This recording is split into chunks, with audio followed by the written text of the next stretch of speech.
DR, spido. Aš sėdintis kartgo žaislinėje mašinėlėje. Dviaukščiai namai su satelitinėmis antenomis ir elektros laidais, ir sunkiais kondicionieriais ir ąžuolų kieme ir žaidimo aikštelė, ir aptvertų tarsi policijos juostom kanalizacijos dangčių cementinėje gatvėje, ir žaliomis nuotekomis ir burzgiančia elektra ir zyziančia kamanė ir vasara ir migla. Mano sūnau, moters balsas saldus ir migdantis. Prieik arčiau.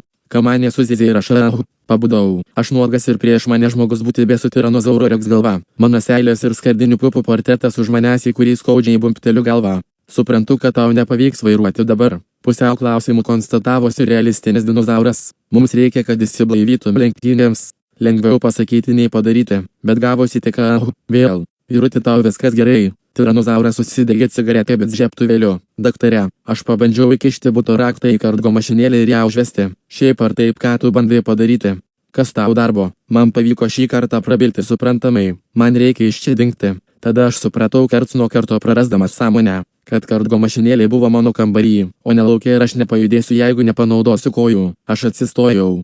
Kur po velnių tu eini? Paklausė keistasis driežas. Laukan. Aš atidariau langą ir pajutau, kaip vėjas prašvilpė pro mano žanį. Man reikia grino oro. Juk žinai, kad neketinu tavęs skriausti. Aha, bet negaliu tavęs palikti ir patariu tau grįžti vakare ir mane pašerti. Be to dar lenktynės. Aš iššokau pro langą, buvo pirmas aukštas. Ir prašau įsiblaivyti ir nevėluoti. Aš praėjau skambantį taksofoną ir pažvelgiau į dangų. Vincentas surišęs mergaitės rankas, ją smagiai žagino. Aš stebėjau, kaip vaikinas nuleido ją į burną ir numetė 10 teltė.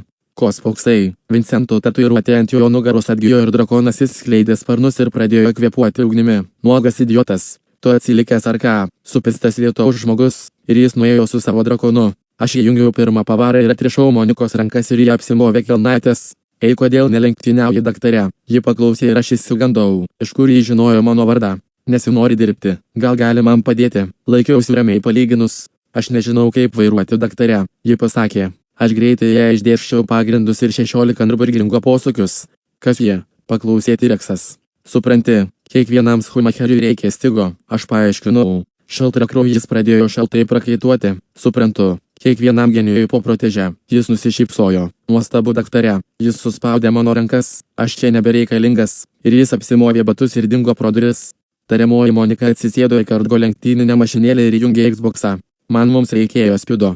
Moteris vonioje buvo panašiai į motiną. Ji pasakė, kad miršta jos balsas kaip saldus migdolas. Aš atvilkau Vincento lavoną iš svetainės ir ištraukiau kirvį iš jo makaulės.